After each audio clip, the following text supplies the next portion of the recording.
Good Friday morning, everyone. I'm Power 5 meteorologist JD Rudd. A little different for us today. A lot of wind in some areas, more clouds than sunshine at times, and the chance is there for a few scattered thunderstorms this afternoon. The best chance will be in the eastern part of our state. Here's a bonus for you, too.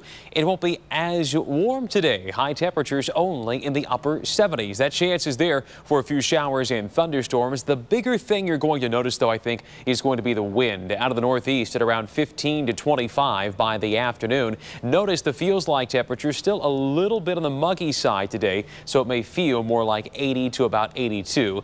Now that chance is there for a few thunderstorms, but I don't think it's going to rain all day for everyone. Futurecast gives us more details on this here. The cloud cover may be thick at times. The window for thunderstorms opens up after about 2. Best chance Ashtabula through portions of Lake County through Akron, Canton, and to the east, I think, this afternoon. With that said, too, you cannot rule out a shower or two around the islands and around the Sandusky area. Computer forecast model latches onto it a little bit by about 5 o'clock or so this evening, and that threat persists as we head toward about 9, 10 o'clock or so tonight. Again, mainly in our eastern counties. Once that clears overnight into tomorrow, it is smooth sailing for the weekend. The only issue we have to worry about tomorrow may be the wind still out of the north at around 10 to 20 miles an hour. A little warmer for us on Sunday. Plenty of sunshine, a high of 82. Still eyeballing that warming trend for next week. Look at those highs, upper 80s by Wednesday, then a chance for rain and thunder.